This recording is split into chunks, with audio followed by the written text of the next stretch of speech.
शुरुआत में करना चाहूँगा दीपक वोरा साहब आपसे, इस पूरी घटना को आप कैसे देख रहे हैं?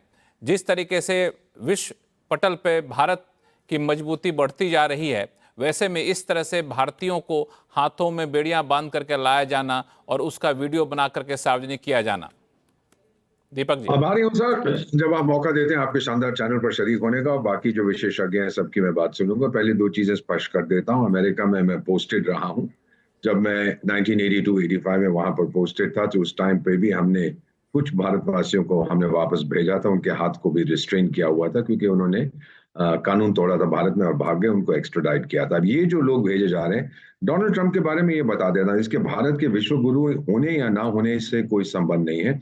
अमेरिका की पॉलिसी बड़ी क्लियर है, जैसे आपके विदेश मंत्री ने बताया था संसद में, कि जो इलीगल लोग हैं उनको डिपोर्ट किया जाता है। अब हमारे हमारे जो पार्लियामेंट में डिस्कशन हो रहा है उसके बारे में कोई चर्चा नहीं है। बस चर्चा यह है कि उनको बेड़ियां क्यों पहनाएगी, हथकड़ियां क्यों पहनाएगी। वो रिस्ट्रेंट के कारण पहनाई जाती हैं। जो साउथ अमेरिका में भी उनके लोग डिपोर्ट किए गए, वो भी इसी तरह गए थे।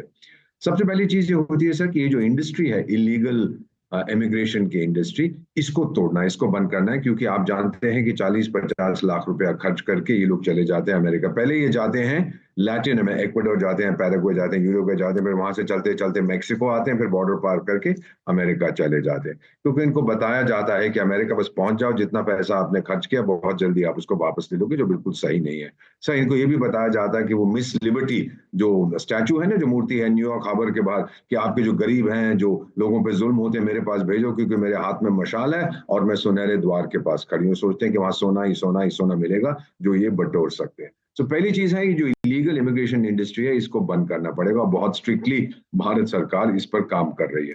इलीगल इमिग्रेशन क्या होता है सर, मुझसे बेहतर कोई नहीं जानता। मैं आपको बता दूं सर कि सबसे साहब, ज्यादा इलीगल इमिग्रेशन पे मैं शो में आगे चर्चा करना चाहूंगा, चूंकि हमारे साथ इमिग्रेशन हमारे साथ मैनेजिंग पार्टनर एडवेंचर के जुड़े हुए हैं, तो इनसे आओ। मैं आपके पास आऊंगा। मैं इजाजत दीजिए मैं कंप्लीट कर लूं। मैं इतना कहना चाहता हूं, हम लोग जानते हैं क्योंकि 2 करोड़ तो इलीगल बांग्लादेशी भारत में है और बाकी मिलाओगे तो 3 करोड़ आसपास इलीगल इमिग्रेंट, सबसे ज्यादा हमारे देश में। So we know what it is. उस देश का कानून है और कानून का अगर आप उल्लंघन करेंगे तो फिर आपको सजा मिलेगी ना सर।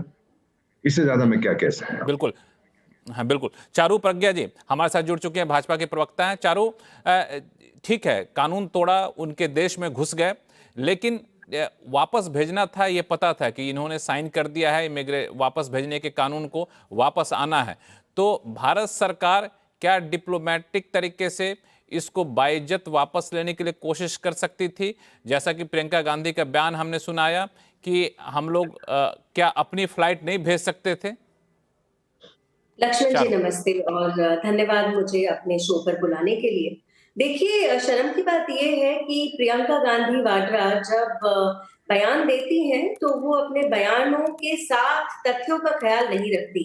फैक्ट ये है कि जिस तरीके से इस बार इन भारतीयों को वापस भेजा गया है, हर बार हर साल इसी तरीके से भेजा जाता है और हमारे एक्सटर्नल अफेयर्स मिनिस्टर ने आज इसको बहुत ही सिंपल सरल तरीके से संसद में समझाया है।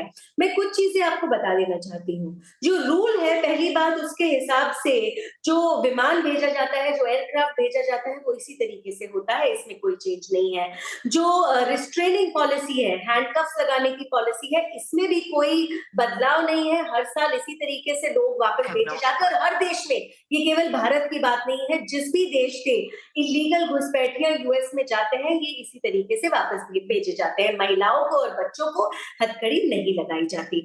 पिछले साल की अगर हम बात करें, केवल पिछले साल 1300 से भी अधिक भारतीय नागरिकों को वापस डिपोर्ट किया गया था। और सबसे बड़ी बात आज जो जयशंकर जी ने कही है वो ये है कि मोबिलिटी लीगल तरीके से होनी चाहिए। आप कानूनी तौर पर ही दूसरे देशों में जाएं और ये गैर कानूनी तरीके से जाना बिल्कुल ठीक नहीं है, घुसपैठियां बनकर जाना बिल्कुल ठीक नहीं है। और अगर हम एक प्रैक्टिकल तरीके से बात करें तो क्या है, इसी समस्या से हमारा देश नहीं जूझ रहा? क्या हम लोग अपने देश में फर्क नहीं समझाते रेफ्यूजी के बीच में और इलीगल इमिग्रेंट यूक्रेन के बीच में। क्या हम अपने देश में ये नहीं कहते कि अगर आप भारत के नागरिक बनना चाहते हैं, यहाँ रहना चाहते हैं, तो आपके कागज पूरे होने चाहिए, आपका वीजा आपके हाथ में होना चाहिए, रेजिडेंसी होनी चाहिए। तो यूएस ने भी यही काम किया है।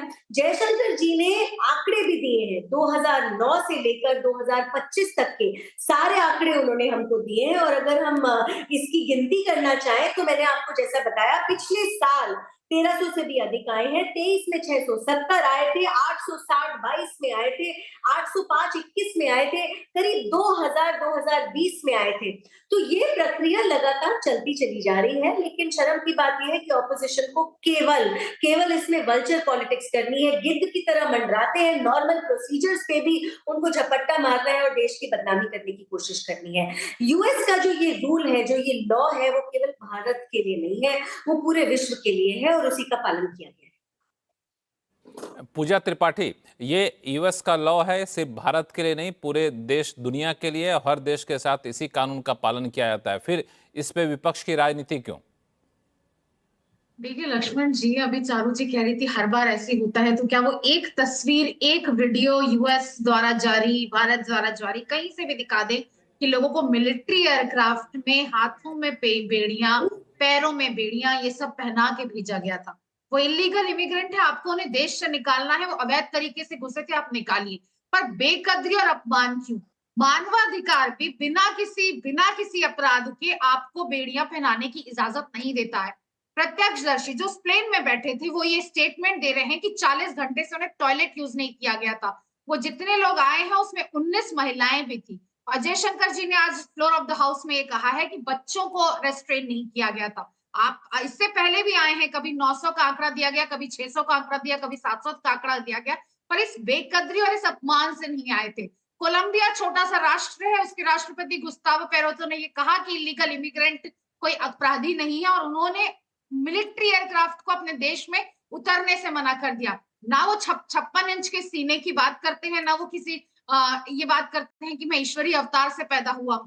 उन्होंने मिलिट्री एयरक्राफ्ट से मना कर दिया और उन्होंने एक सिविलियन एयरक्राफ्ट भेज के उन लोगों को वापस लाया।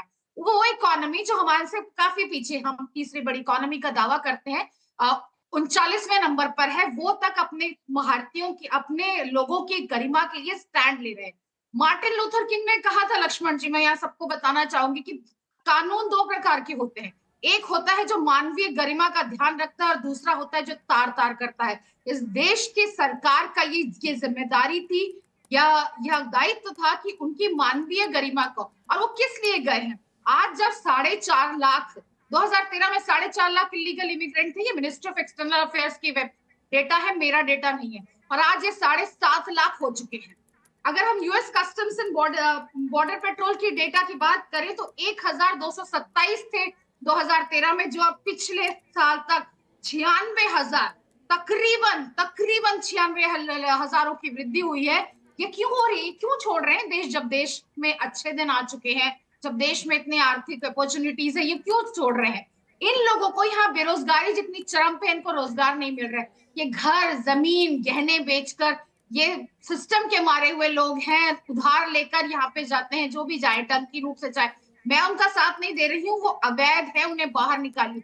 पर अपने लोगों की, ये है तो इंडियन पासपोर्ट होल्डर्स ही ना, अपने लोगों की गरिमा का, अपने लोगों की सम्मान का बेसिक ध्यान रखना। आप याद करिए मनमोहन सिंह के टाइम पे एक डिप्लोमेट के साथ खराब हुआ था। अभी एक आपके यहाँ डिप्लोमेट कह रहे थे कि इससे पहले भी जब रेस्ट्रेन ऑर्डर किया गया था तो उन लोगों को किया गया था जिनको एक्स्ट्राडीट किया गया था किसी अपराध के लिए। अभी तक मैंने किसी को इस तरीके से हथगड़ी वतगड़ी सुनना नहीं था।